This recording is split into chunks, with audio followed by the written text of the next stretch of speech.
Continúe, ministro. Ok. Para los cambios, entonces apunto para allá. Ok.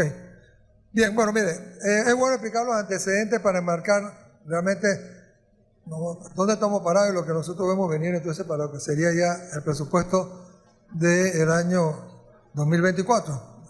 Dado que esta va a ser mi última presentación, ¿no?, a la Comisión de Presupuesto, de un presupuesto de un año que se estaría proponiendo para en el fondo también para el país, ¿no? Voy a querer hacer un pequeño recuento de cosas que yo creo que es importante que la haga para poner en perspectiva también lo que ha sido la labor que se ha hecho hasta ahora y poner en perspectiva también algunas cosas que yo sí creo que es bueno también poder ponerlas en la mesa para dar ciertas explicaciones que creo que es posible que nosotros no la hemos dado quizás lo completo que debíamos haberlo hecho. Bueno, mire, cuando nuestro gobierno inició, yo diría que nos ha caracterizado a nosotros. A nosotros nos ha caracterizado que entramos en una situación difícil, que podemos decir crisis, después caímos en una crisis con el tema ya de la pandemia, y después, claro, vino el tema de la guerra de Rusia contra Ucrania, también que creó situaciones muy complicadas para el manejo de los países, para el manejo de la economía, para el manejo de las finanzas públicas. Así que una de las características que hemos tenido nosotros es estar pasando de una situación compleja a una crisis, a otra crisis como se dio a nivel internacional, que todavía existe, que es el tema de la guerra de Rusia contra Ucrania. Así que esa ha sido una de las características de lo que ha sido nuestra labor. Nada fácil. Entonces, ¿qué pasó? Cuando llegamos nosotros, sé que se ha hecho en el pasado, pero es bueno decirle, nada para recordar, algunas cosas que yo quiero poner en blanco y negro también más adelante. Primero, sí, 1.836 millones de obligaciones por pagar, ¿no?, a proveedores, productores nacionales, educadores, etcétera, fue lo primero que quisimos hacer nosotros. En ese momento lo que yo pedí fue que hicieran un inventario de todas las cuentas, obligaciones que teníamos por pagar, para realmente ordenarlas y estar seguros que podíamos manejar este tema ya en una forma mucho más predecible. Ingresos corrientes se nos cayeron todos los meses del año 2019. Enero, febrero, marzo, abril, todos los meses lo que se recaudó pues estaba por debajo de lo presupuestado, así que tuvimos que hacerle frente, ¿okay?, y al déficit fiscal enorme. Ahora, todo esto que estoy diciendo tuvimos que hacerle frente en 6 meses. Mi primera tarea en el año 2019 fue viabilizar un presupuesto de la nación realmente, y eso lo logramos en tiempo récord. Y si se acordarán, ¿no?, para julio del año ya 2019 nosotros fuimos a los mercados de capitales y pudimos entonces hacer el primer desembolso, y eso se hizo también dentro de una estrategia de lo que significaba un gobierno entrante yendo al mercado de capitales el mismo mes que empezaba su gestión, y el éxito que tuvimos nosotros cuando incursionamos a los mercados de capitales. Claro, lo facilitó el hecho de que nosotros también éramos entonces grado de inversión. Así que en 6 meses tuvimos que viabilizar un presupuesto, y el déficit que nosotros enfrentamos en ese entonces era mucho más de 6-7%, ¿no?, en el año 19, y le hicimos frente, ¿no?, en una forma realmente estratégica, porque lo que nos ha caracterizado a nosotros realmente es que ante cada situación que nosotros hemos tenido, nosotros hemos montado una estrategia, y en base a la estrategia hemos tomado acciones. No hemos estado trabajando, como quien dice, al azar, ¿no?, en el manejo de las finanzas públicas. Bueno, en el 2020 se cayó la producción en 17.7%, bastante. El año de la pandemia fue realmente terrible como golpeó, el desempleo se elevó bastante, y sobre todo, aquí está casualmente el director de ingresos, con todas las complicaciones que eso también le ha producido a él, ¿no?, que durante esos 2 años los ingresos se nos cayeron como 4.500 millones por debajo de lo presupuestado. La pregunta es, ¿cómo es posible con un gobierno en que los ingresos corrientes, que son los ingresos tributarios y no tributarios, antes de endeudarse, esos ingresos que son como los ingresos propios de uno, cómo es posible que se hayan caído en 4.500 y nosotros pudimos manejar las finanzas públicas? ¿Cómo fue posible eso? ¿Cómo fue posible que esos 2 años nosotros tuvimos que pedir, y yo lo he dicho siempre, tuvimos que pedir prestado para pagar operaciones, porque fue parte de una estrategia que nosotros utilizamos, que yo creo que realmente fue una buena estrategia y así también lo reconocen organismos internacionales. Pero lo hicimos, casualmente, porque no tenemos banca central. Pero no fue una situación nada fácil, pero realmente lo pudimos hacer. Bien. Ya en la primera parte, sí, nosotros fuimos a los mercados de capital. Todos los manejos financieros que nosotros hicimos permitieron, uno, que el gobierno pudiera tener los recursos que requería para pagar operaciones, entiéndase, subsidios, planillas, etcétera, aumentos por leyes especiales, ¿no? Y además que pudiera tener algo también para invertir. Y sobre todo, lo que hicimos nosotros, lo primero en el 2020, fue hacer una contención. Yo llamé al director de presupuesto y le dije, yo quiero que haga una contención de $2.000 millones. ¿De dónde salió esa figura? De ningún análisis científico, para nada, pues. Sino sencillamente yo pensé que sí, había que hacer una contención de $2.000 millones para las dos grandes prioridades que en ese momento teníamos nosotros, que era cuidar la vida y la salud de los panameños y también Panamá Solidario. De los 2.000 millones se usaron 1.650 millones. Fíjense que no estaba yo tan mal. Ni las otras cosas que hicimos en el manejo de las finanzas públicas. Las diferencias se reinsertó de nuevo en lo que era la parte del presupuestario. Yo lo que yo podía resumir es lo siguiente, que lo voy a estar desarrollando. Primero, oiga, ¿esto se está adelantando solo? Sí. ¿Estoy tocando como no debo? Ok, disculpen. Voy a poner un poquito acá. Bien. Toda mi presentación va a girar alrededor de esta parte. Primero, la economía panameña tiene una fuerte recuperación. Genera empleos formales, se reduce la pobreza y la inflación es una de las más bajas del mundo. Oye, es una verdad. Sinceramente una verdad.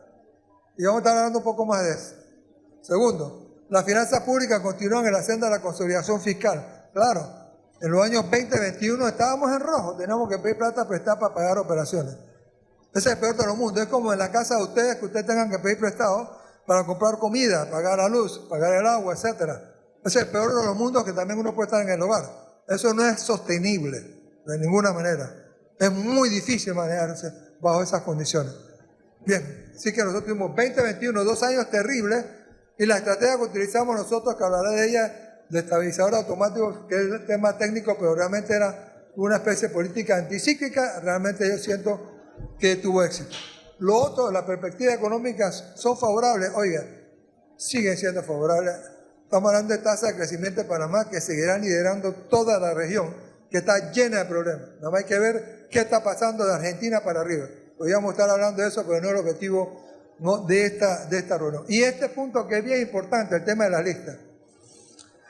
Si hay algo importante, y esto es un tema que también está bajo los hombros del ministro Alexander, ¿no?, por supuesto la coordinación. Si hay algo importante, es casualmente salir de las listas. Bien importante.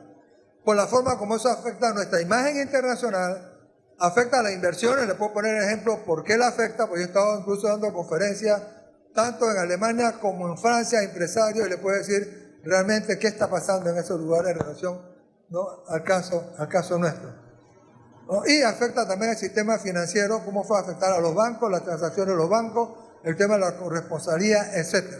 Así que este tema es bien importante, y son 3 listas en que nosotros estamos. La de Gafi y 2 de la Unión Europea. La de Gafi, que son casualmente las que nosotros acabamos de cumplir las 15 acciones recientemente en junio. La visita que van a tener ellos a Panamá va a ser del 4 al 7 de septiembre, y esa visita servirá para que entonces corroboren en el campo, aquí en Panamá, casualmente la profundidad, casualmente de la fortaleza institucional que se ha creado para manejar el tema entonces de las listas. Ellos hacen su informe, eso va a una plenaria en octubre, que se dará en París, y nosotros esperamos que ahí tengamos buenas noticias, que salimos nosotros de la lista gris de Gafi. Lo interesante de eso es que de las 2 listas de la Unión Europea, una de ellas tiene que ver con blanqueo de capitales. Yo me reuní con la alta comisionada de la Comisión Europea que tiene que ver con blanqueo de capital. Salir de la lista gris de Gafi ya nos pone una buena ruta también para nosotros superar la lista esta de blanqueo de capitales que existe en la Unión Europea. Y que hay una, que es la que también estamos tratando, que tiene que ver, ¿no?, con el tema fiscal. Resumo, este tema va en muy buena dirección, ¿no? Y eso está creando mucha más confianza también en todos los mercados que son también muy relevantes para nosotros.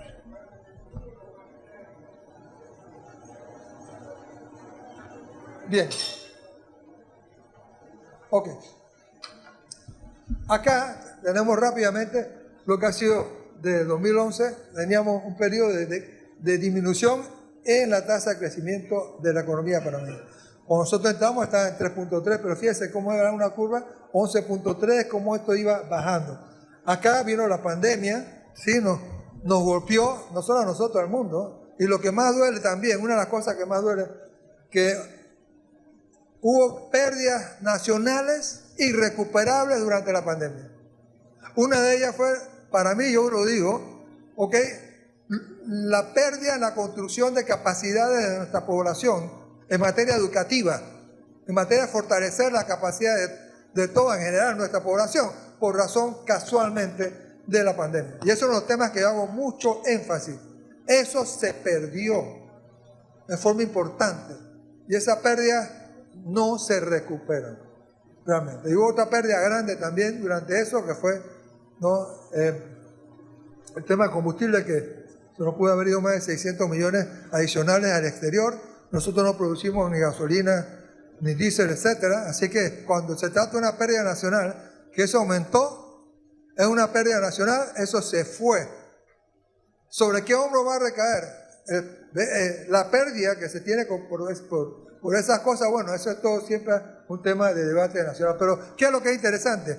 Que había muchas formas como un país se podía recuperar. Podía ser forma de L, por acá abajo, por aquí abajo, sería una cosa como esta así, o podía ser así.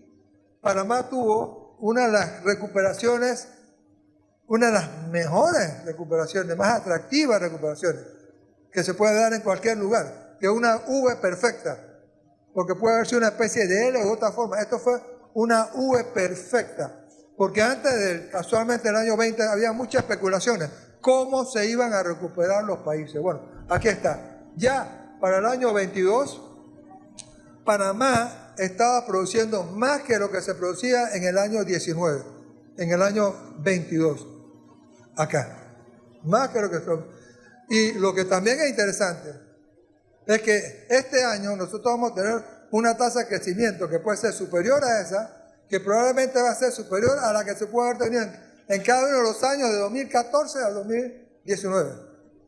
O sea, que estamos cambiando la tendencia. Aquí terminó en 3.3 y ya la recuperación nuestra, que está implicando que para este año y los próximos años se espera que podamos que sea un número de 5. Un cambio de la tendencia que tenía el decrecimiento de la actividad económica de Panamá. Esto que está pasando acá.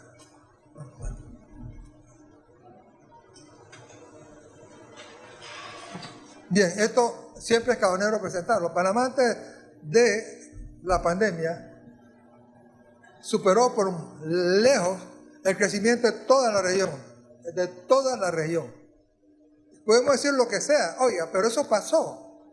Y no solo eso, al hacerlo, Panamá está catalogado como uno de los países emergentes, de los primeros que puede dar el salto a los países menos desarrollados, pero de los desarrollados. Es una realidad que hay que vivir. Eso no está diciendo que no tengamos cosas que resolver en el país. Por supuesto que sí, y yo puedo empezar a hablar todos los temas que tenemos que enfrentar, la educación a todos los niveles y muchos de estos temas. O sea, sí, retos claro que tenemos, y siempre tendremos como país.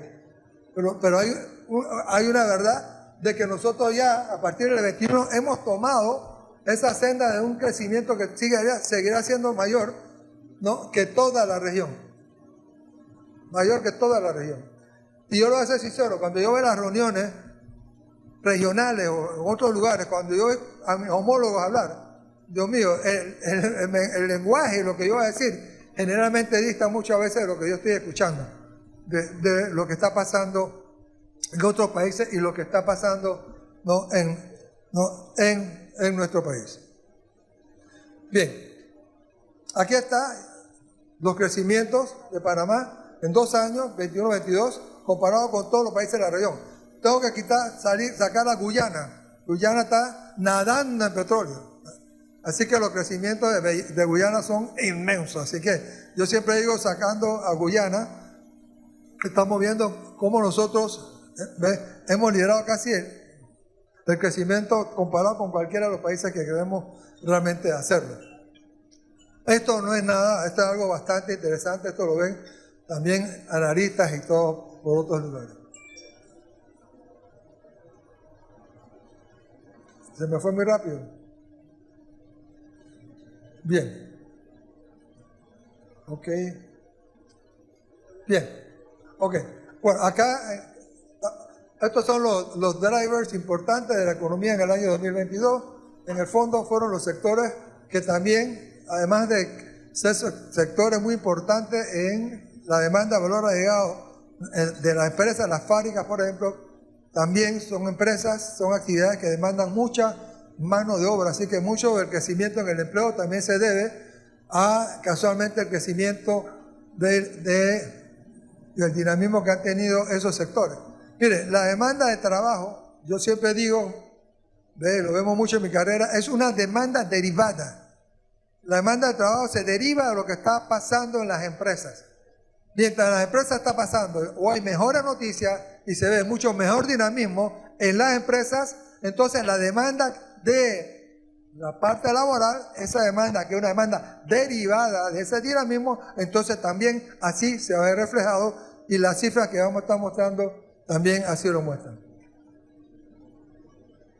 Bien, bueno, acá este es un tema que ven la calificadora mucho, por eso la puse ahí, que tenemos una economía bastante diversificada, así que nada más la pongo ahí, ¿no? Ellos hacen mucho énfasis en eso también por la importancia de tener una economía diversificada, con mercados diversificados, tanto ¿no? en importación como exportación, así que esa había pasado bastante rápido. Bien, de enero a marzo de este año, la producción ha crecido casi a un 8%. Por eso decía que nosotros vamos a crecer este año no menos del 5%. No, hay nada más que ir a muchos de los lugares aquí, centro comercial y otros, la cantidad de gente que se ve. Yo cada vez que salgo, yo voy a muchos lugares, yo lo que hago es que tomo fotografía y se lo mando al presidente, ¿no? Y le describo lo que yo realmente estoy viendo en estos lugares. Pero bueno, no, yo no voy a hacer énfasis en los detalles, pero aquí están los sectores, esta presentación que ustedes la van a tener, que han empujado la economía, ese crecimiento de los primeros 3 meses en casi 8% y también en lo que falta del año, sin lugar a dudas, van a ser impulsores también bastante importantes. Así que vamos a pasar. Turismo va a ser un motor enorme, así que no voy a pararme mucho de eso porque tampoco quiero quitarle mucho tiempo en estas partes. Nada más que estamos hablando de un crecimiento importante que vamos a tener también este año. En todos estos sectores vamos a seguir. Bien, aquí sí yo quiero parar un ratito en esta parte, que tiene que ver con la estrategia nuestra también que nosotros hemos tenido, ¿no? Porque voy a estar tocando algunas partes que yo considero importantes de lo que nosotros hemos hecho. No todas, algunas. Que tiene que ver con el programa de defensa del tejido productivo, que es un apoyo a las MIPYMES. Ese programa empezó con 300 millones, es un programa bastante exitoso. Aquí está el monto desembolsado, está el tiquete promedio, los participantes, el número de MIPYMES que fueron beneficiados, los empleos generados. Lo que es interesante acá es que lo dividen en 2 partes. Una que era, el mercado lo segmentamos en 2. Uno que eran las chiquitas y la otra era ya algunas medianas, ¿no? Un poquito ya más grandes. Las chiquititas las trabajamos a través, ¿no? de la financiera. Lo interesante es que la morosidad en este programa, que prácticamente se colocó los primeros 300 millones, es baja, están pagando bien, es bien interesante esa parte. Lo otro importante son 2 cosas. Primero, que acabamos de aumentar y ya llegaron los fondos, el programa ya casi a $500 millones. Pero antes de eso, y aquí está el director de ingresos, que tuvo una iniciativa casualmente de reducir la carga tributaria de las MIPYMES, pero bastante. Yo reconozco que eso quizás no le hemos dado la publicidad que se merece, pero se bajó bastante la carga fiscal y el impuesto sobre la renta, realmente entonces a la MIPYME. Pero ¿por qué lo puse aquí? Porque quiero destacar otra cosa. Ahora mismo nosotros estamos trabajando con el BID, un plan, casualmente, un programa de garantías para las MIPYMES. ¿Cuál es el objetivo de ese programa de garantías con las MIPYMES? Lo digo por la importancia social que tienen las MIPYMES, que engloban gran parte realmente de las empresas y el empleo. ¿Cuál es? Que con este programa van a poder acceder a los financiamientos MIPYMES que ahora no lo pueden tener. No es fácil que lo puedan hacer, casualmente por el hecho de que van a poder manejarse con la garantía de una institucionalidad nueva que se va a estar creando con el BID. Y para ello, para esta institucionalidad, el equipo nuestro viajó a diferentes lugares donde este tipo de actividad, este tipo de institucionalidad ha funcionado y ha funcionado bien. El capital semilla aquí va a ser 150 millones que vamos a poner nosotros, pero la idea es, como ha pasado en muchos otros países, que este va a ser un programa que se va a poder parar por sus propios pies. Así que en el caso de MIPYME hemos mirado la parte fiscal, tributaria, ¿no? Estamos ya dedicando prácticamente 500 millones, además de eso tenemos también un programa de garantías que estamos estructurando con el BID, así que esperamos que esa institucionalidad pronto también la vamos a poder estar anunciando cómo va a quedar. Eso como una digresión pequeña. Miren, cuando nosotros estamos haciendo análisis entonces del comportamiento de la economía, ¿qué es importante? Sí, cómo está creciendo la economía, que es un dato que es muy importante para el director de presupuesto. Mientras la economía crece más, oiga, ¿qué es lo que va a crecer más? El presupuesto, pues. En los hogares de nosotros, díganme a mí, en los hogares de todos los que estamos aquí, a medida que ha ido subiendo el salario de nosotros, ¿no ha aumentado el presupuesto familiar? ¿O el presupuesto familiar se estancó? No, por supuesto que no. A medida que aumentan las posibilidades, entonces también el presupuesto va a aumentar, ¿no? Así que, en este caso, la parte macroeconómica, un indicador importante es cómo está creciendo la producción, importante para el director de presupuesto. Lo otro que es importante también es cómo está creciendo el empleo. Como la producción ha estado creciendo en forma importante, ¿qué está pasando con el empleo? También ha crecido en forma importante. Aquí hay 19 meses en esta presentación, que era la última información que teníamos nosotros, que la población ocupada creció en 13%, pero el 92% de ese 13% fueron empleos formales. Y en esos 19 meses los empleos formales crecieron ¿en cuánto? Ahí está la cifra, ¿no? Casi 22% los empleos formales. Un porcentaje bastante importante en función de cómo estaba aumentando también, ¿no?, la producción. Y el censo mostró de que la desocupación anda por 8.9, no tenemos detalles todavía de cómo se descompone esa cifra. Pero fíjese, en el 20, como era 18,5, la tendencia ha sido, bueno, ¿no?, a reducirse. Hay, por supuesto, mucha tarea que hacer y esperamos que esa tasa siga reduciéndose en el futuro. El sistema bancario está bien líquido y bien capitalizado, ¿no? Así que voy a pasarlo por alto, ¿no? Es muy importante para cualquier país la salud del sistema financiero, la salud del sistema bancario. Bien importante. Así que voy a ir al otro dato que es bien importante, que es la inflación. Cuando nosotros analizamos entonces la parte macroeconómica, tres cosas son importantes. La producción, cómo está creciendo, el empleo, cómo está creciendo y qué está pasando con el nivel de precios. ¿Por qué? Porque lo que está pasando con el nivel de precios también va a ser un dato que va a utilizar el director de presupuesto.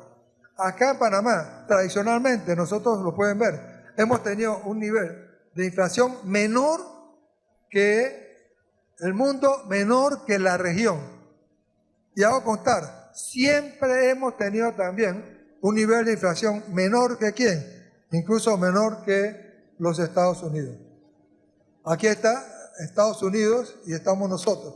Y la diferencia que hay es una diferencia, yo no lo pongo nada por arriba, algunas cosas, porque el peso de vivienda en Estados Unidos es muy fuerte, más que en Panamá. En Panamá las personas de la población, tiene un porcentaje mayor de la población, tiene vivienda propia, no tanto así en Estados Unidos. Así que esto es una tecnicalidad. Lo importante es, lo mismo que ya de alimentos, es que nuestra inflación siempre ha estado mucho más baja por la importancia relativa que tienen alimentos y bebidas o vivienda, tanto en Estados Unidos como nosotros. Así que vamos a ir rápido sobre eso para ir a la otra cosa que sé que también interesa mucho. Aquí está cómo va la inflación este año. Vamos bien. Así que vamos a pasar eso de nuevo. La pobreza ha ido bajando. Hay mucho que resolver en la pobreza, por supuesto que sí. No, y a mí me gusta hablar también de la movilidad vertical, ¿no? que es la que encierra el movimiento. Así que sí, se ha ido reduciendo, ¿no? Eso es una verdad, ¿no? Una tasa enorme de la pobreza está casualmente en las áreas rurales, indígenas y no indígenas. Que hay mucho que hacer, sí, lo hay. Así que sí, aquí hay un gran reto, hay una gran tarea, ¿no? Que tenemos que hacer adelante. Lo que sí es cierto, pueden decir mal de muchos, que la pobreza como se ve aquí, sea como sea, fíjense que ¿no? La pobreza total es más reducida que gran parte de los países de la región. Esta es la pobreza multidimensional, las cifras que salen más o menos lo mismo. Aquí está, la cifra de la pobreza en las comarcas es espantosa. Sí, hay que hacer algo. Mira, yo nada más hago una reflexión rápida con respecto a las áreas comarcales y todo. No, las áreas comarcales tienen muchos recursos, ¿no? Que pueden ayudar a transformar también su situación. Yo creo que el gran reto que tenemos nosotros, todos los futuros gobiernos, es cómo contribuir, por supuesto, ¿no?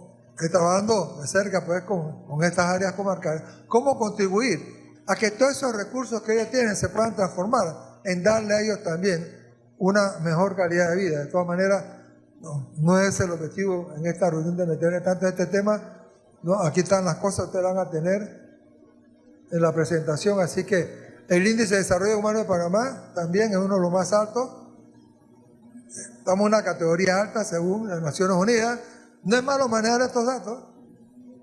Que podemos estar mejor, claro, tenemos tantos retos por delante que mucho podemos hablar de ellos.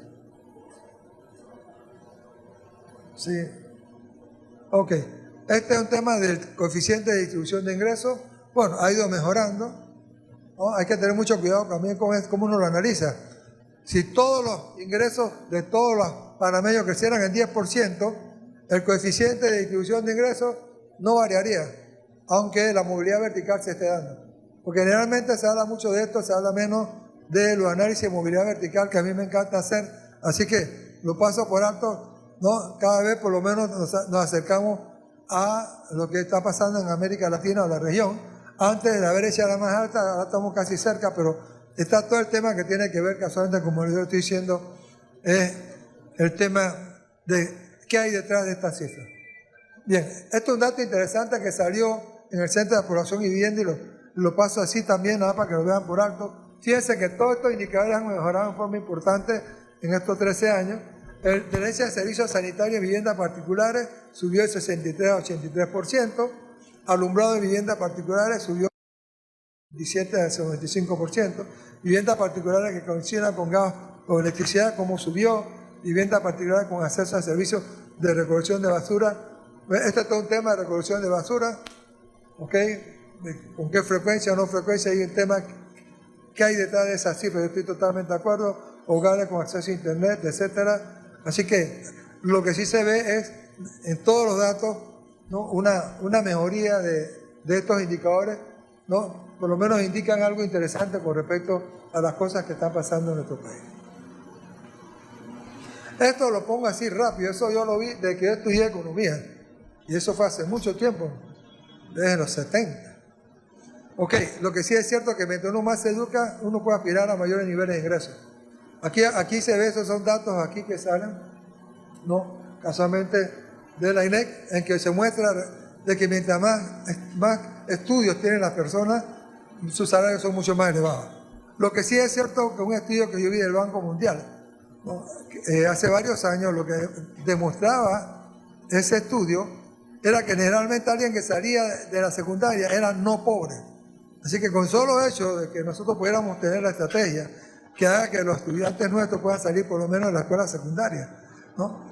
Ya sea por la parte técnica, como la queramos llamar, ¿no? Ese tema ya haría que la movilidad vertical se diera con más fuerza. Así que bueno, lo pongo porque es un dato interesante, ¿verdad? ¿No? Así que, pero no va a ser el énfasis más. Este es el tema que ya tenemos que complementarnos más, que es el tema ya de las finanzas públicas que continúan en la senda. Fíjense, nosotros, y ya acá estamos entrando muchísimo más en materia, esto que está acá, el déficit de nosotros en el 2021, el déficit es sencillamente esa parte del gasto de nosotros, ¿ok?, que no nos alcanza la plata y tenemos que pedir prestado. Entonces, fíjense, el déficit nuestro era de lo más alto que se tuvo en la región, de lo más alto que se ha tenido. Entonces, nosotros no tenemos banca central. Los países como los países europeos, la Unión Europea y Estados Unidos, ¿qué pasó con ellos? Ellos tiraron mucha liquidez al sistema, mucha liquidez al sistema. Gran parte de esa inflación que se está dando ahora en Europa y Estados Unidos se debe casualmente a esa gran liquidez que ellos echaron al mercado durante la pandemia para tratar de fortalecer en lo mejor posible el comportamiento de la economía de esos países. ¿Pero qué significó eso? La inflación. ¿Qué significó eso? Bueno, que Estados Unidos está ahora mismo, sí, bajando la tasa de la inflación, ¿ok? Y tratando de evitar caer ¿en qué? En una recesión, aunque sea leve. Así que el reto es cómo controlar y bajar la inflación sin crear una recesión, o si la crea, que sea leve, y esa es la tarea. ¿Qué pasó con nosotros? ¿Por qué lo pongo? Porque nosotros para esto no teníamos banca central, no teníamos otra manera de tirar liquidez al mercado. ¿Qué hicimos nosotros? Yo lo dije ya, pedí prestado. Man. ¿La estrategia cuál fue? Sí, pedí prestado en la política anticíclica. Se hizo de una forma razonada, de una forma estratégica, de una forma responsable. Eso fue lo que se hizo. Así que en el caso nuestro sí, nos endeudamos y voy a presentar incluso más adelante para que se vea qué parte de la deuda que nosotros hemos contraído se debe a qué, a la política anticíclica. Por eso estoy dando una serie de antecedentes porque quiero llegar a eso, porque es importante que esa información realmente se maneje.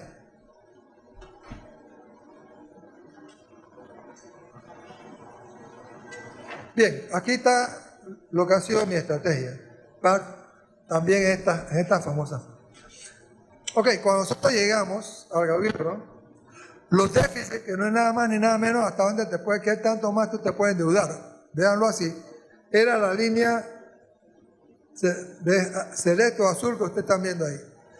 La línea roja fue el ministro Alexander que la tiró para arriba, oiga, con el apoyo de ustedes aquí, no, porque en eso ustedes nos apoyaron a nosotros.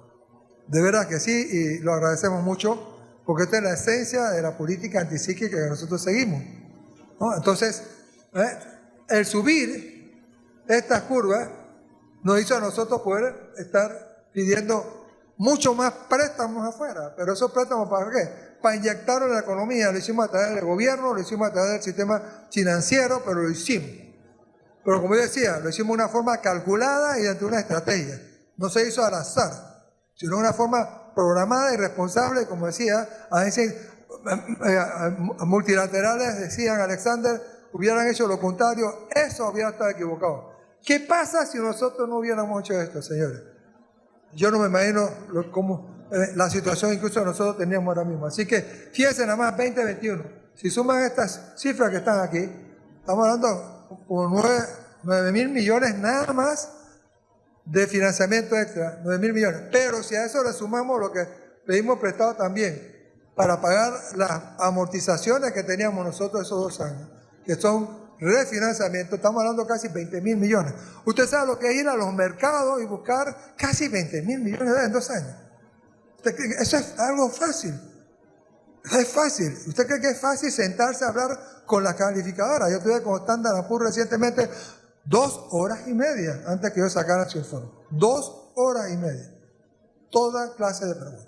O sea, no es un mundo así, no. Un mundo que uno tiene que explicar la lógica de cómo las cosas se están haciendo y se están planteando realmente. Así que, pero bueno, esta fue, ¿no?, en la esencia de lo que hicimos.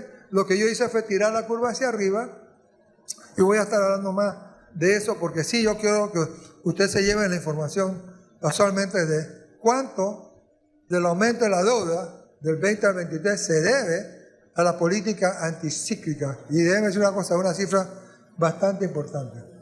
Bien, acá están los mismos valores, yo le voy a pasar por alto para que no se vuelva esto una cifritis, ¿no? Para llegar a esto que sí me interesa presentar.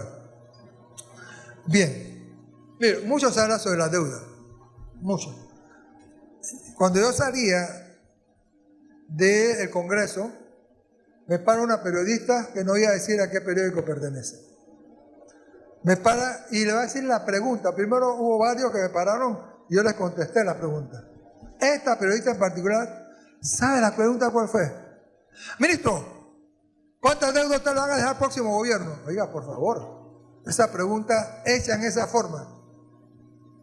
¿Cómo yo puedo interpretar que me hagan una pregunta como esa? De veras, o sea, yo no tengo ningún problema para contestar los temas de la deuda, por favor. Así que lo que sí es cierto es la forma como se hizo la pregunta. Yo no creo que tenía ninguna buena intención, es mi impresión personal. Ok, no tengo ningún problema con que hablemos de la deuda. Acá yo le presento esto porque es bien importante y es algo que el presidente de la Asamblea también antes de empezar la reunión casualmente me estuvo hablando indirectamente de este tema. Fíjense, aquí está el cuadro. El incremento de la deuda del 20 al 23 fue ¿de cuánto? De 15.361 millones de dólares. Y yo agarro el año 20 como referencia, voy a referirme al 19. ¿Qué pasó el 19? Pero si vemos entonces el aumento del 20 al 23 fueron 15.361 millones.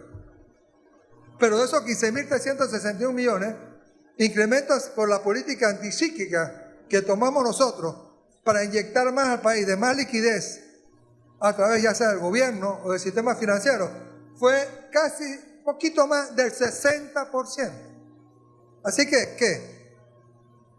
Casi 60% del aumento de la deuda que se debe. Se debe a la política anticíclica que a mí me tocó introducir en el año 20. ¿Para qué? Para crear las mejores condiciones posibles para que este comportamiento de la economía fuera lo más favorable dentro de lo difícil que estaba haciendo la situación mundial y también nacional. Así que esta es una cifra bastante interesante, ¿no? Y siempre es bueno también tenerla presente, eso es, porque es el grueso de ese aumento.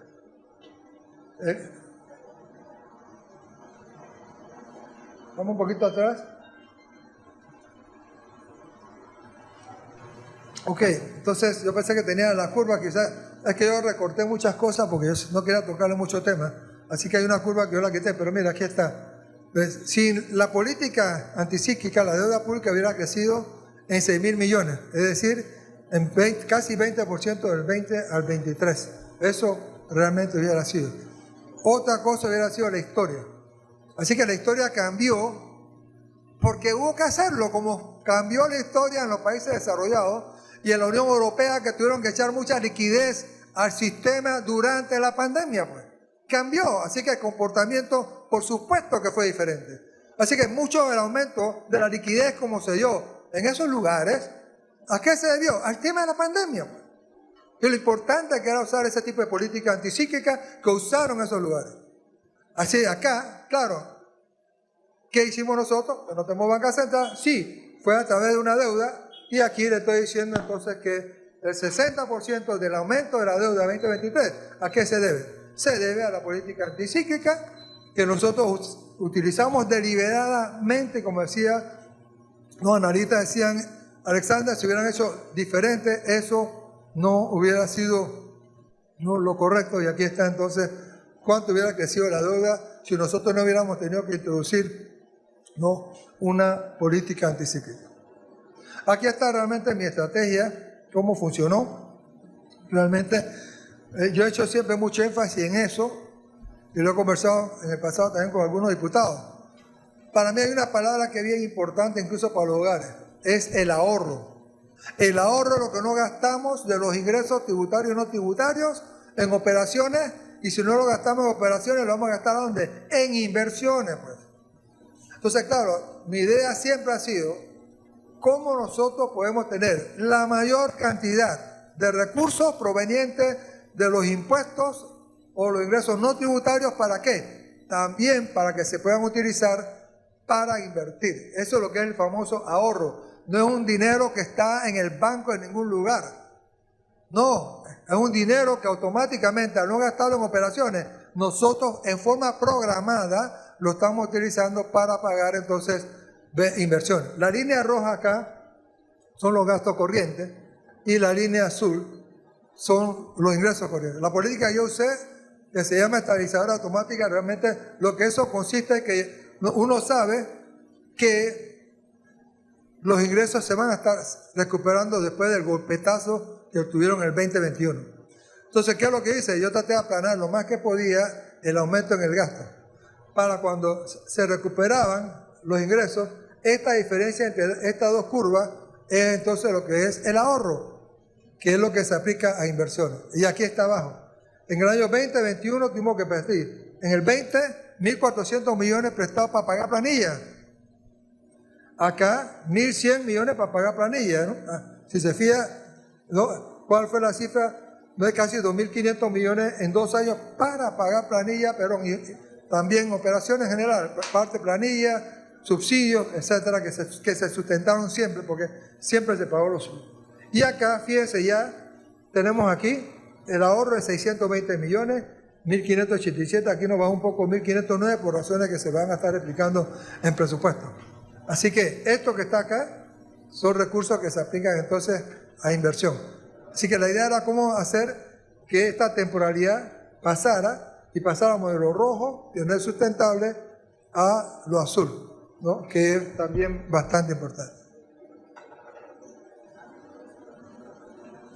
Bien, acá se ve lo que ha sido la política entonces, ¿no? Y la política es que cada vez por cada dólar que nos entre, gastemos menos en operaciones. Acá, por supuesto, por cada dólar que nos entraba, gastábamos mucho más que ese dólar. Teníamos que prestar para pagar operaciones. Aquí ya estamos que por cada dólar que nosotros recibimos, casi 88 dólares, estamos gastándolo en operaciones, me quedan 12 dólares para gastar entonces para inversiones. Así que, en el fondo, mi estrategia, ¿cuál es? Siempre, oye, que esta curva sigue bajando. Esa es la estrategia que para mí es importante que se pueda seguir. Acá tenemos entonces el ahorro corriente, a mí me encanta, por supuesto, ¿no? Acá estábamos en rojo pidiendo prestado para poder pagar operaciones. Acá ya estamos, mire, 14.3, 12.5 de los ingresos del gobierno, ya lo estamos aplicando nosotros a inversiones. Acá tenemos los gastos de la planilla. Este es todo un tema, la planilla. Todo un tema, ahí también le estará hablando el director de presupuesto. Todo un tema. Miren, sí. Por cada dólar que nosotros recibimos estamos gastando ahora cada vez menos en planilla. Yo creo que a medida que pasa el tiempo, como cuando yo tengo un negocio, en mi negocio, ¿qué haría? No tengo negocio, entre paréntesis, es hipotético, pero uno que lo que hace siempre que la planilla vaya perdiendo importancia relativa en el negocio. En el fondo es una de las cosas que a veces uno trata de hacer cuando uno está manejando negocios en el gobierno, ¿no? Realmente es lo mismo que cada vez por cada dólar que nos entre gastar menos en la planilla. Y lo hace sincero. Esta diferencia que hay del 19 al 24, ¿no? Que creció, ¿no? La planilla, mire, ese crecimiento básicamente se explica, ¿sabe por qué? Por las leyes especiales. Y ustedes verán lo que ha significado las leyes especiales para las planillas. Es asombroso. ¿Por qué? Porque durante los periodos difíciles que nosotros hemos pasado, todos los años hubo que hacerle frente a ¿qué? Al aumento que se daba por leyes especiales. Y bueno, se hizo frente. Oye, pero también le voy a decir que a qué le hicimos frente. Todos los años. A pagos por más de $1.000 millones a la Caja de Seguro Social.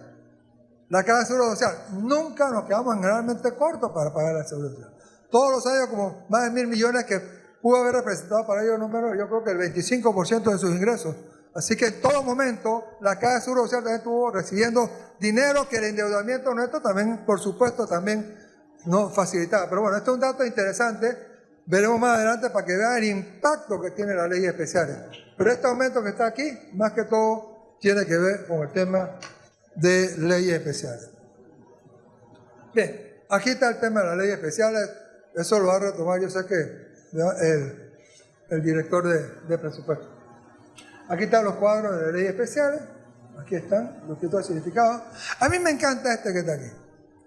Del presupuesto del 20 al 24 es, ¿no?, 4.560 millones de dólares. Bien, ¿no?, ese dato no es tanto el problema, no es el presupuesto, el total de impacto de leyes especiales en presupuesto 4.560. El dato que tengo acá, de la planilla asciende a, quizá para no llenarlo tanto de cifras, para las cifras que yo presenté no hace mucho del pago de la planilla en el año 24 que se estimaba, voy a ponerlo atrás.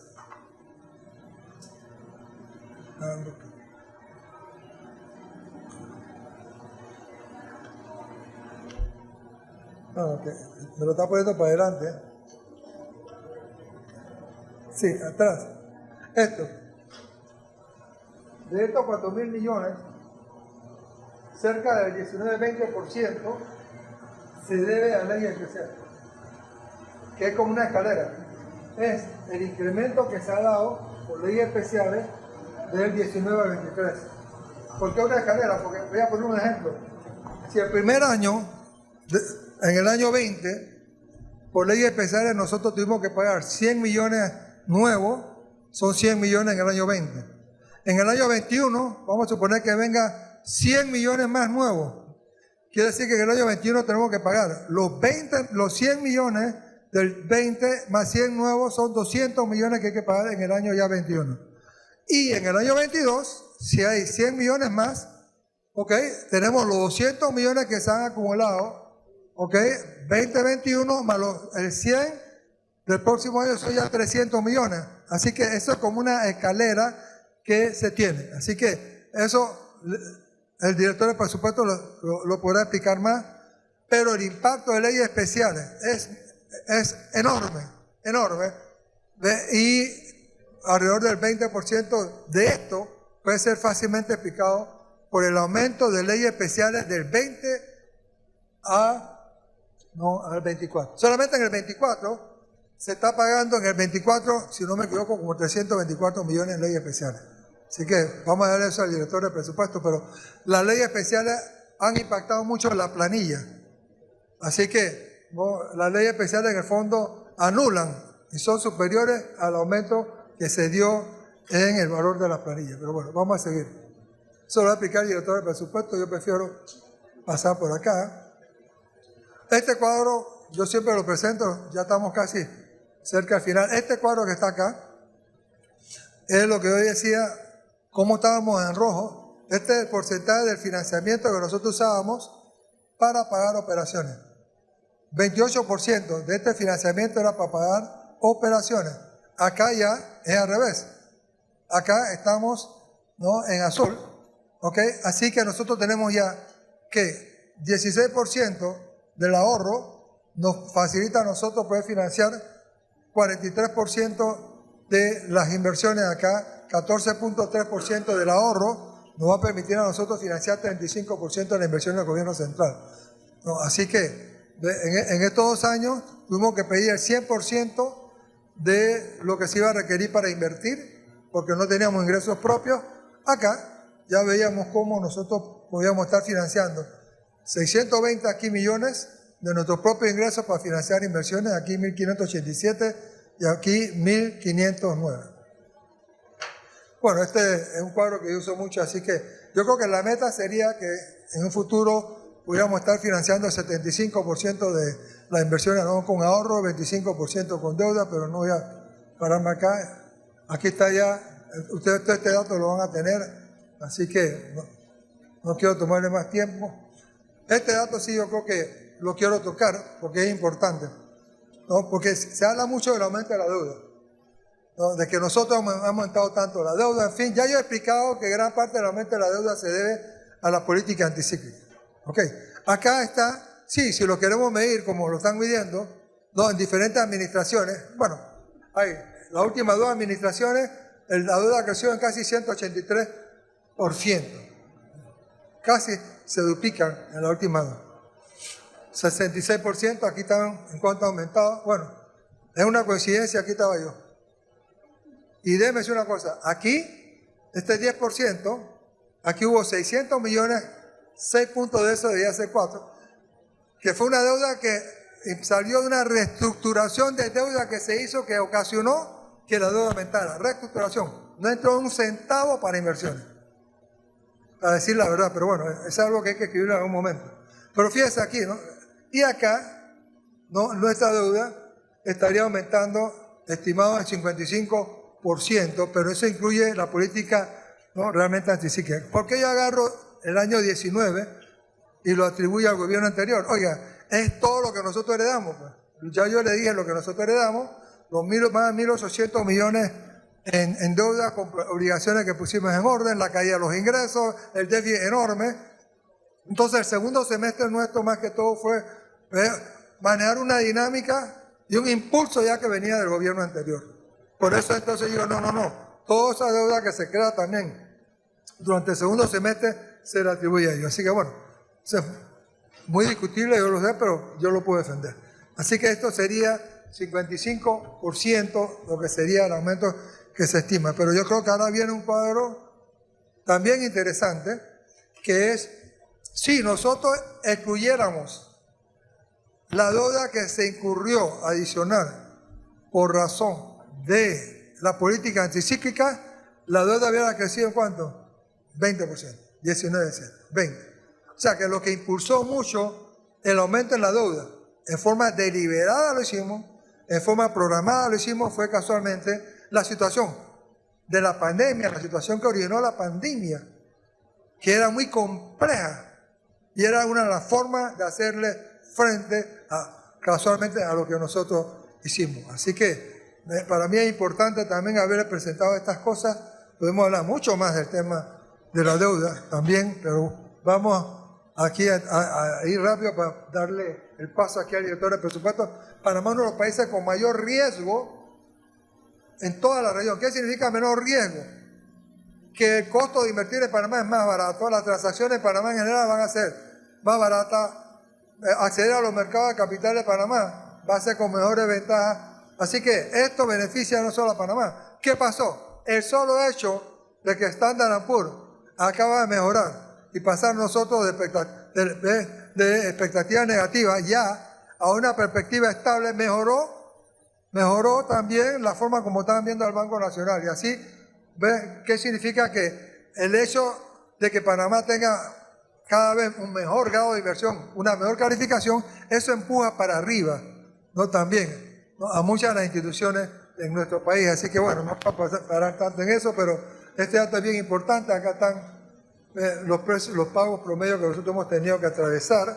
Últimamente ha subido por el tema, cómo ha subido la tasa de interés en los Estados Unidos.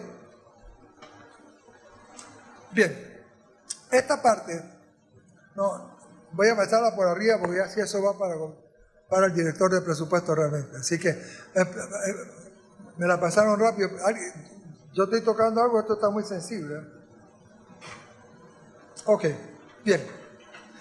Esto va a ser rápido, pero miren, aquí está. El presupuesto del gobierno, sí, ¿no? Siempre hablan de la totalidad, 32.000 millones de dólares y tantas cosas que se pueden hacer con 32.000 millones. Claro, pero los 32.000 millones tú tienes el sector público financiero, que es Banco Nacional, Caja de Ahorro, las inversiones financieras, ¿ok?, es que se llevan parte de ese presupuesto. Usted tiene un sector público no financiero, sino gobierno central, y ahí ¿quién sobresale? Bueno, sobresale la Caja de Seguro Social y otros, pero cuando hablamos del presupuesto del gobierno central, ¿de qué estamos hablando nosotros? Sí, de 16.000 millones de dólares, que es la mitad. Pero me gusta verlo en el cuadro que sigue. En este cuadro que sigue, si nosotros eliminamos el servicio de la deuda del gobierno central, al gobierno nada más le quedan ¿qué? 10.900 millones, que es lo que va a estar realmente asignando el gobierno. Y de eso, ¿ok?, el 33% casi está yendo ¿a dónde? A lo que nosotros decimos que es Meduca. Y déjame decir una cosa, mire, cuando hablan de decir la estrella, es que si hay algo que transforma a las familias y transforma a los países, es la educación. Y yo siempre digo, mejorar la educación a todos los niveles. Y ahora más si habláramos de los microchips, ¿qué significa eso para Panamá? ¿Ok? Pero lo que sí es curioso, y lo voy a decir, para el presupuesto del próximo año, ¿no? Uno, todo el presupuesto por segundo año consecutivo que solicitó el órgano judicial, todo realmente está recomendado. Todo fue. Bien importante. Ahí está la Corte Suprema de Justicia, la Procuraduría General de la Nación, el Instituto de Medicina Legal, que hay que ver todas las declaraciones que antes hacía el que está enfrente de ese lugar. ¿Usted lo ven acaso saliendo en televisión hablando ya del presupuesto? No. Entonces, también está todo el presupuesto solicitado por Senacid, está todo el presupuesto solicitado por ICE, está todo el presupuesto solicitado por INADE, ¿ve? Está todo el presupuesto solicitado por las universidades públicas, ahí están también. Así que sí, se está haciendo un gran énfasis, por supuesto, y cae en un momento oportuno con el tema de los microchips, que no me voy a referir a ellos, ¿no? En que Panamá va a tener los microchips, quizás uno de los motores de crecimiento muy importantes entonces para los próximos años. A mí me gusta ver este cuadro. Esto realmente, como quien dice, lo que tiene disponible el gobierno central, ¿no? Para entonces utilizar para su presupuesto, y como les decía, casi 33% va al Ministerio de Educación. Estos temas los va a tocar mucho más a fondo el director de presupuesto. A mí me gusta presentarles esta cuestión. Así que, esta es otra forma de verlo. Presupuesto del gobierno central, ¿no? Aquí está, funcionamiento de inversiones, cuánto va a Meduca, ¿ves? Cuánto va a los otros sectores. No quiero quitarle tema que yo sé que lo va a estar viendo el director del presupuesto. Sí. Bueno, bien. Yo ya en el fondo me había adelantado un poco para Gafi, ¿no? Lo que acabamos de lograr en junio, ya le había adelantado que la visita que se lo va a hacer es del 4 al 7, ¿okay? Y esa es la previa entonces para un informe que ellos harían para llevar a la plenaria en octubre de Gafi en París, Francia, que esperamos que todo salga bien. También les adelanté que hay una lista en la Unión Europea que tiene que ver con blanqueo de capitales que toman muy en cuenta y habla mucho entonces de lo que es Gafi. Yo me reuní con la alta comisionada de la Unión Europea sobre este tema. Hay conversaciones paralelas, así que salir de Gafi nos pone en una buena dirección, en una buena carrera para nosotros entonces también salir de esta lista de la Unión Europea que tiene que ver con blanqueo de capitales. Y con la otra que tiene que ver con el tema fiscal también, en el sistema de información que se ha desarrollado, ya hay información valiosa que nos va a llevar a una buena ruta con respecto también a lo que sería esa lista. Así que esta es una buena noticia para Panamá, esta que está acá, ¿no? Esto cómo mejora la imagen internacional, por ejemplo. En el caso de Alemania, Alemania tiene una ley, ¿no? Que penaliza, pone ciertos costos adicionales a las transacciones que hacen con nosotros, por ejemplo. Casualmente por razón de estar en esa lista. Así que pudiera hablar mucho más de esto, pero ya tengo que darle paso a lo que es el plato fuerte hoy, que es el director de presupuesto. Lo importante es que vamos en una buena ruta, pues. Vamos en una buena ruta en este tema de las listas, afortunadamente. Sí. Las perspectivas económicas son favorables, sí.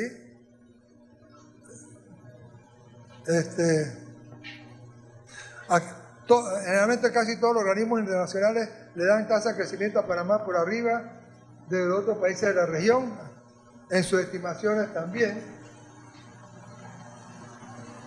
¿Ok? Y yo termino diciendo que seguiremos siendo los países con mayor crecimiento económico de la región y del mundo, continuará reduciéndose el desempleo, la inflación seguirá siendo una de las más bajas del mundo, las finanzas públicas seguirán en la senda de la consolidación, mantendremos el grado de inversión que tenemos desde el año 2010 y el tema entonces de Gafi. Así que aquí terminamos ayer. Espero no haberle dado mucha lata, como quien dice. Quería nada más hacer algunas cosas y presentarlas que tenía que ver con la forma como nosotros podíamos hacer una reflexión del comportamiento de la economía y las finanzas, ¿no? Realmente desde que empezó nuestro gobierno. Excelente, ministro. Gracias, señor ministro. Usted ha mencionado varias veces a El licenciado Carlos González, director de presupuesto, usted le quiere dar los micrófonos para que él termine la exposición. Señor ministro.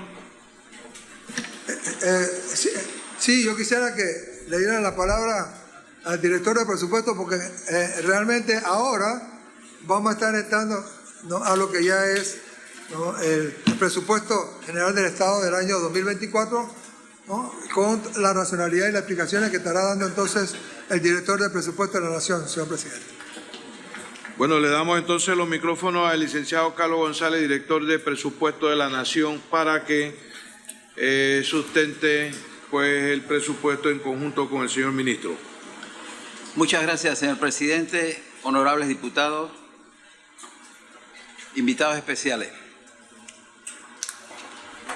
Todo presupuesto tiene como marco general supuestos o consideraciones de lo que se espera sea el marco macrofiscal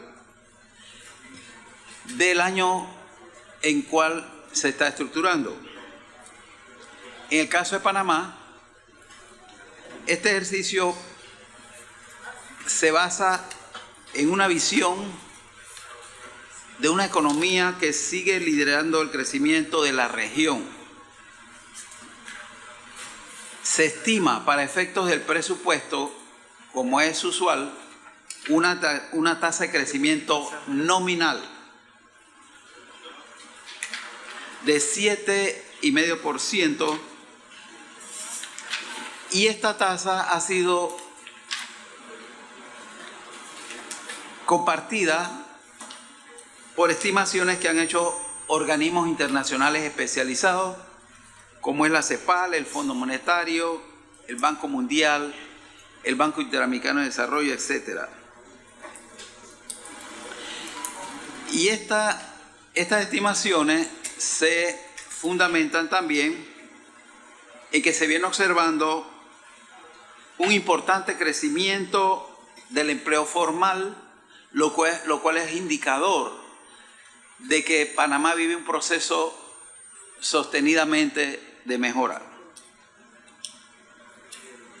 También se ha observado una reducción en el índice de la pobreza en un periodo que incluso a pesar de la pandemia se puede lograr estos resultados, tal como lo anunció el Programa de Naciones Unidas para el Desarrollo. Y como ya lo ha dicho el ministro, se mantiene en una forma sostenida una tasa de inflación la más baja de la región y posiblemente del mundo, un fenómeno contrario a lo que se ha observado en el resto de los países, incluso los desarrollados, y que nosotros atribuimos a que la política económica panameña no goza de una política monetaria autónoma y no tenemos una banca central, que fue el mecanismo al que acudieron muchos de los países en medio de la pandemia y que hoy tiene como consecuencia el impacto en su índice de precios.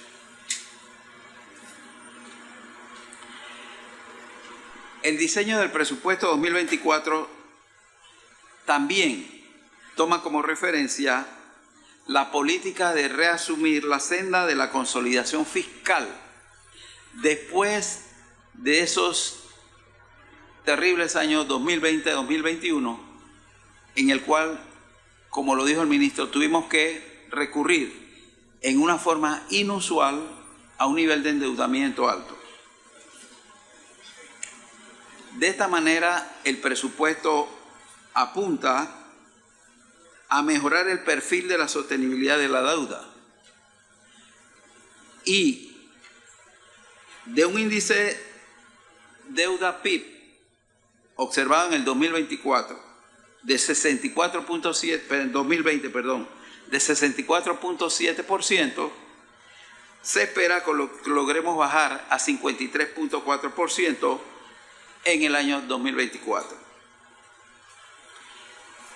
Y con esta política lo que se busca es aumentar la confianza de los mercados y los inversionistas locales e internacionales en el futuro de Panamá. Seguimos apostando por Panamá. Tal como lo dijo el ministro, al igual que en el año 2023, se hace un esfuerzo para fortalecer al sector justicia, entendiendo que es la columna vertebral de la democracia, y se le han asignado todos los recursos solicitados para garantizar la efectividad de sus programas y actividades en un monto que ronda los 700 millones. Esto ha sido bien visto incluso a nivel internacional, incluyendo a algunos gobiernos y a las calificadoras de riesgo. Y adicionalmente, se está apoyando las instituciones supervisoras encargadas del control, encargadas de la supervisión y el control relacionado con aquellas actividades que persiguen los delitos del blanqueo de capitales, la evasión fiscal, el tráfico de armas, estupefacientes y similares. Para el 2024, de una forma innovadora, se apoya decididamente al sector educación y se le asigna recursos equivalentes al 7% del Producto Interno Bruto, dando cumplimiento a la ley número 362 de 2 de febrero del 2023. Esto representa un 78% de los ingresos tributarios del gobierno central y se han distribuido de la siguiente manera.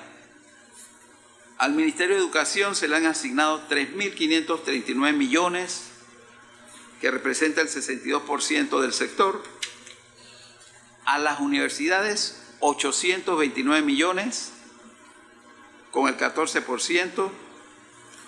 Al IFARU, 596 millones, que representan el 10% de lo asignado al sector. A Pandeportes, 210 millones. A Mi Cultura, 100 millones. Al INADE, 90 millones. Al ICSE, 68 millones. A CENACID, 65 millones. Y a otras entidades y programas del sector de educación, 238 millones. En este proyecto de presupuesto 2024 también se ha priorizado las obligaciones por pagar devengadas y contratos y proyectos de continuidad, y no se han incluido las iniciativas de gastos que no tengan financiamiento, dando cumplimiento a los artículos 277 y 278 de la Constitución Política. No ha sido menos reto el tema de la inflexibilidad presupuestaria que se viene observando en el sector público no financiero. Esto, si en verdad ha limitado en algún grado la asignación última de los recursos, tampoco permite generar el ahorro corriente deseado y que es necesario para incrementar la inversión pública. La inflexibilidad del gasto. Estos gastos obligatorios le restan flexibilidad a la política presupuestaria. El ejemplo más significativo está dado por las leyes especiales,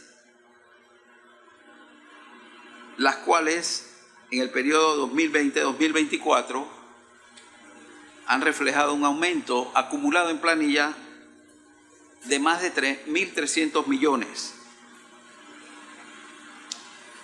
Perdón, del 20 al 23.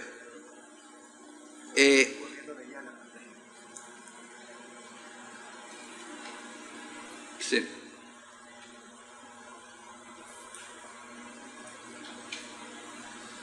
El servicio de la deuda pública hay que honrarlo y se constituye también en un gasto importante. Por lo tanto, el manejo prudente del financiamiento público es clave e importante para garantizar la sostenibilidad del manejo de las finanzas públicas. Hay otros gastos como son los contratos de alquileres que también están representando un renglón importante. El sector público no financiero tiene un incremento de 4.505 millones, de los cuales 2.433 se asignan a funcionamiento y en inversión 2.072 millones. Esto constituye la asignación del gasto inflexible del sector público no financiero. El presupuesto para el año 2024 se nos ha dicho que es un presupuesto optimista. Nosotros no vamos a negar eso. Es un presupuesto optimista porque estamos en un momento donde las finanzas públicas se muestran fuertes y la economía se muestra en una situación envidiable en la región.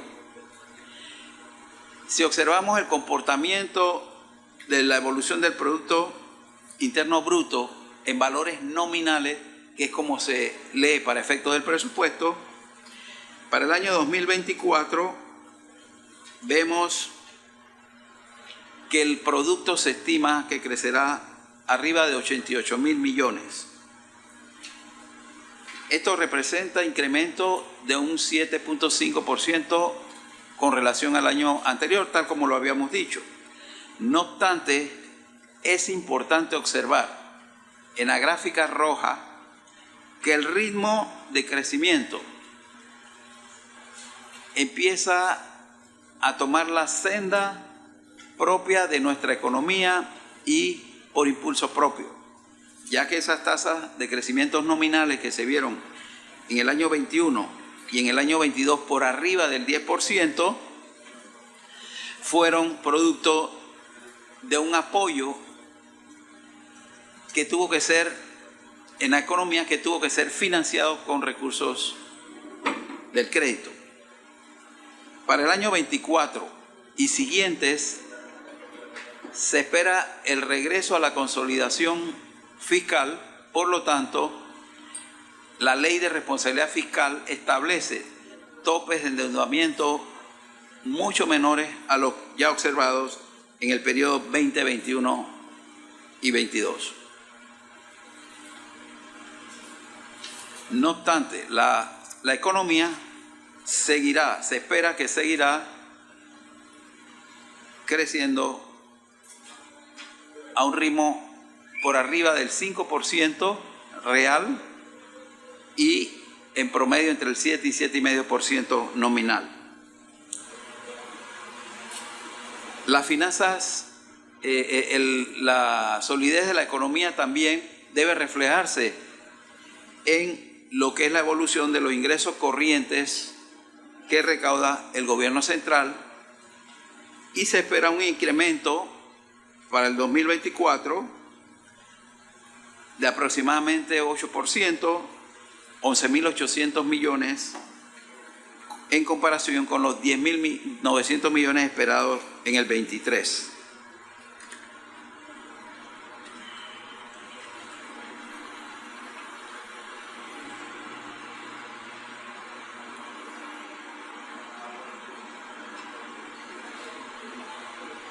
Hay un delay en él. Bueno, hay otro aspecto que podemos resaltar en el presupuesto 2024, proyecto de presupuesto 2024, y es una reducción en los subsidios, ya que se estiman en 1.893 millones para el año 2024, en comparación con los más de 2.400 millones del 2023, y que en el 2021 estuvieron por el orden de 2.800 millones. Obviamente en el 2021 mucho se debió al tema del FED COVID y posteriormente complicado con lo que fue la emergencia ambiental y los efectos también de la guerra Rusia-Ucrania.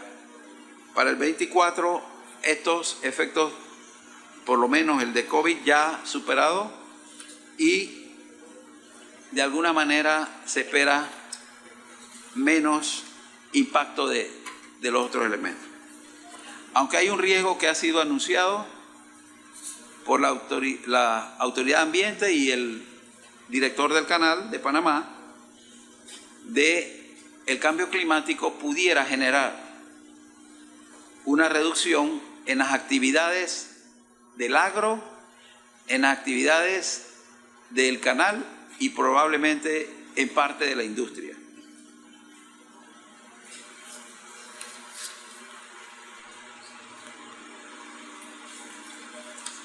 De esta manera podemos decir que el presupuesto recomendado para el proyecto de presupuesto 2024 es por el monto de 32.754 millones, de los cuales 14.930 millones se asignan para gastos de funcionamiento, 11.876 para gastos de inversión, 5.948 para servicio de la deuda. Esto representa un aumento de 5.034 millones con relación al presupuesto modificado al mes de junio del año 2023, que asciende a 27.720 millones. Si se reduce el sector público, el sector financiero,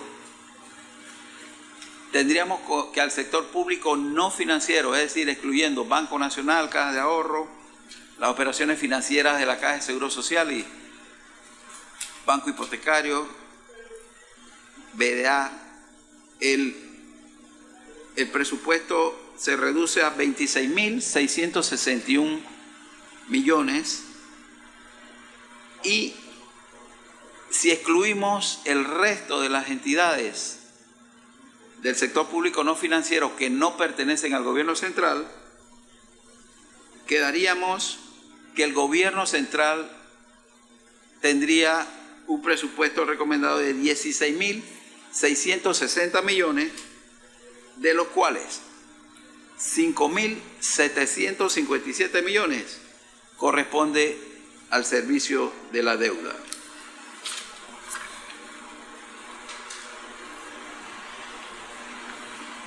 En esta gráfica se puede ver con mayor detalle estos ajustes y vemos que sí, el sector financiero, de los 32.754 millones se le asignan 6.093 millones. Al sector público no financiero, que excluyendo las entidades del gobierno central, se le asignan 10.000 millones, y al gobierno central, como habíamos dicho, 16.661 millones, de los cuales 5.757 corresponden a servicio de la deuda. Al gobierno central, para operar y para invertir, le quedan 10.904 millones, de los cuales 3.539 millones se asignan al Ministerio de Educación, o sea, el 32.5%. Al Ministerio de Salud se le asignan 2.005 millones, es decir, el 18.4%. Al Ministerio de Seguridad, 978 millones. Al Ministerio de Obras Públicas, 808 millones. Al MIDES, 285 millones. Y al resto de las entidades, que son 16 entidades adicionales, los otros 3.289 millones.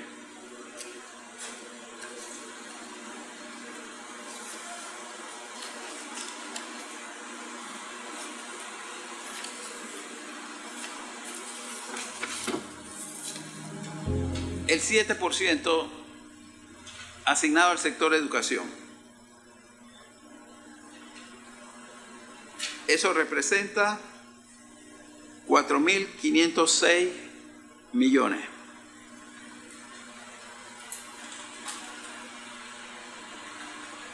Perdón, 4.506 millones corresponden a las entidades del sector educativo propiamente dicho, que incluye el Ministerio de Educación, las universidades, el IPE, la CENACYT. 1.229 millones se asignan a otras entidades del sector educativo, como es el Ministerio de Cultura, el IFARU, Pandeportes, el ICSE, CERTV, el programa de alfabetización Aprender Haciendo, el programa de educación sindical, el INADE, el IPACOP y otras instituciones.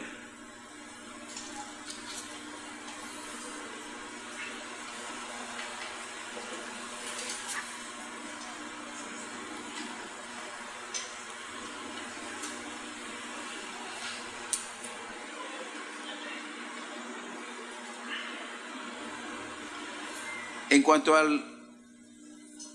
los ingresos corrientes del gobierno central,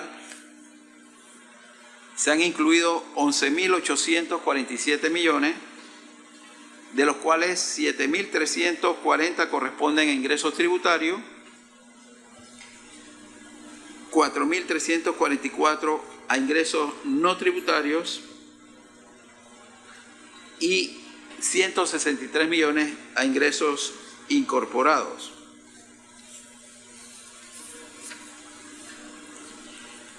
El fisco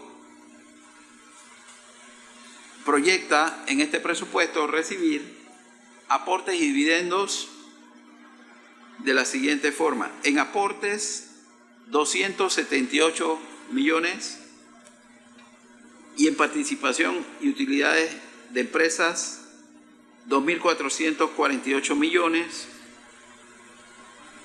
para un total de 3.438 millones.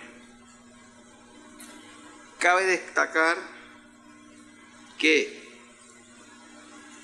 se espera recibir como peaje del canal 664.6 millones y como dividendo del canal 2.182 millones. Estas cifras entiendo que la autoridad del canal la está revisando y pudieran tener una variación con relación a la última estimación que presenten al momento de sustentar su presupuesto. Las actuales cifras son las que recibimos preliminarmente de ellos.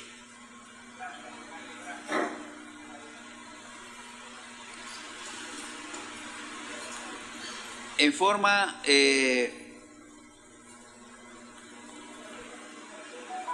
resumida, podemos decir que el presupuesto general del Estado, de los 32.754 millones, 19.862 corresponden a ingresos corrientes, y 12.892 a ingresos de capital.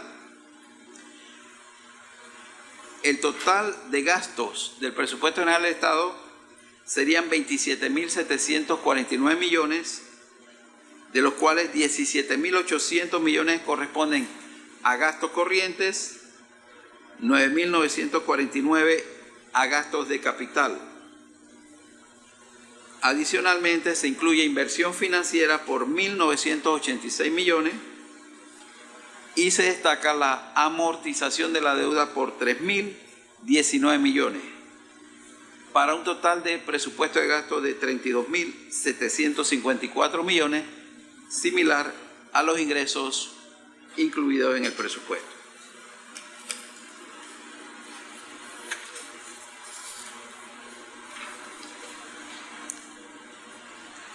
Esta información desglosada para el sector público no financiero. Se contemplan ingresos por 17.748 millones en el sector público no financiero. Gastos del sector público no financiero serían 19.508 millones, de los cuales 15.346 corresponden a gastos corrientes, 4.162 a gastos de capital. Cabe observar que en este ejercicio se propone un ahorro corriente para el sector público no financiero de 2.402 millones, con lo cual se reafirma la política de generar mayor ahorro corriente para apoyar las inversiones, lo cual se inició en el año 2022 después de pandemia. El déficit del sector público no financiero proyectado para el 2024 es de 1.760 millones, equivalente al 2% del Producto Interno Bruto,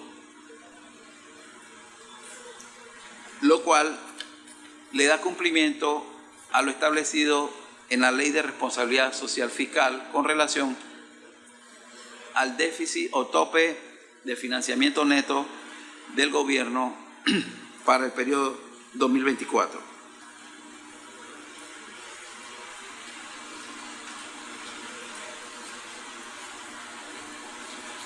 Este ejercicio, visto para el gobierno central,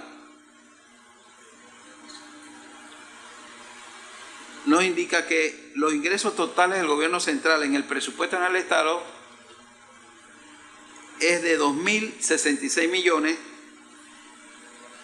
correspondiente a los ingresos corrientes y de capital. Y los gastos totales serían 14.878 millones, de los cuales gasto corriente 10.557, gastos de capital 4.321 millones y un ahorro corriente de operaciones de 1.509 millones. El sector público, el gobierno central, en su balance global estaría reflejando un déficit de 3.19% del PIB.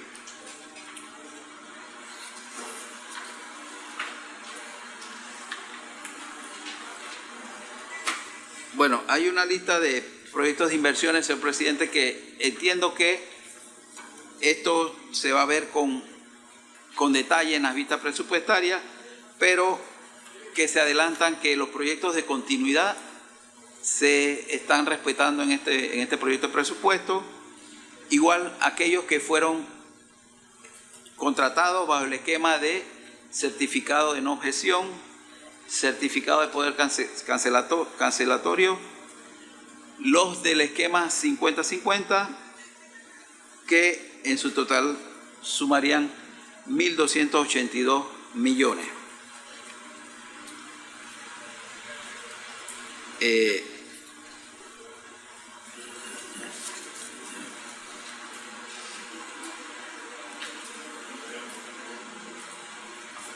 Por último, señor presidente, sobre la política sectorial del gasto, podemos decir que los recursos, los 32.527 millones del presupuesto, se asignan prioritariamente al sector de desarrollo de los servicios sociales, con 13.881 millones que representan el 43% del total del presupuesto. Para el desarrollo ambiental y tecnológico, 310 millones. Para el desarrollo de infraestructura, 2.368 millones. Para el fomento y la producción, 917 millones. Los servicios financieros, 5.325 millones. Servicios generales, 4.000 millones. Y servicio de la deuda, 5.949 millones. De esta manera, señor presidente, pues concluimos nuestra presentación de los aspectos más ponderantes del